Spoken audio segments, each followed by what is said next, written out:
اعوذ باللہ من الشیطان الرجیم بسم اللہ الرحمن الرحیم رب اشرح لی صدری ویسر لی امری واحلل عقدۃ من لسانی یفقہوا قولی۔ منتخب احادیث اکرام مسلم، مسلمانوں کے حقوق، نبی اکرم صلی اللہ علیہ وسلم کی حدیثیں۔ حضرت علی رضی اللہ تعالیٰ عنہ روایت کرتے ہیں کہ رسول اللہ صلی اللہ علیہ وسلم نے ارشاد فرمایا، مسلمان کے دوسرے مسلمان پر 6 حقوق ہیں۔ جب ملاقات ہو تو اس کو سلام کرے، جب دعوت دے تو اس کی دعوت قبول کرے، جب اسے چھینک آئے اور الحمدللہ کہے تو اس کے جواب میں یرحمک اللہ کہے، جب بیمار ہو تو اس کی عیادت کرے، جب انتقال کر جائے تو اس کے جنازے کے ساتھ جائے اور اس کے لیے وہی پسند کرے جو اپنے لیے پسند کرتا ہے۔ ابن ماجہ۔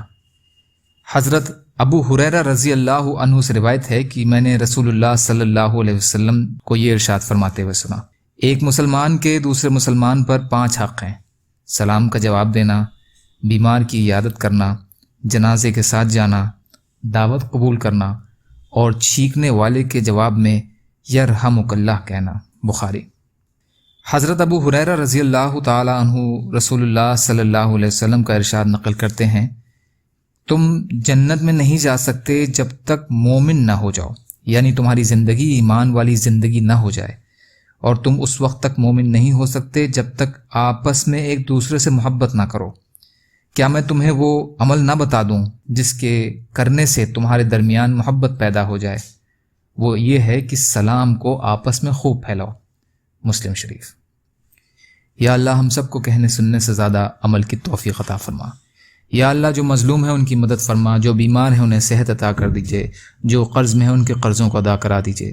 یا اللہ آپ جیسا بہتر سمجھیں ویسے ہماری حفاظت فرمائیں۔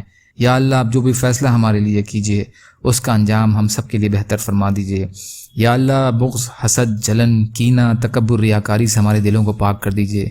یا اللہ جو مانگا وہ بھی عطا کر دیجئے، جو بھول گئے وہ اپنے فضل کرم سے عطا کر دیجئے۔ یا اللہ ہر خیر کی چیز میں برکت عطا فرمائیے، ہر شر کی چیز سے ہماری حفاظت فرمائیے۔ سبحان ربک رب العزت عما یصفون وسلام علی المرسلین والحمد للہ رب العالمین برحمتک یا ارحم الراحمین لا الہ الا اللہ محمد رسول اللہ۔ السلام علیکم۔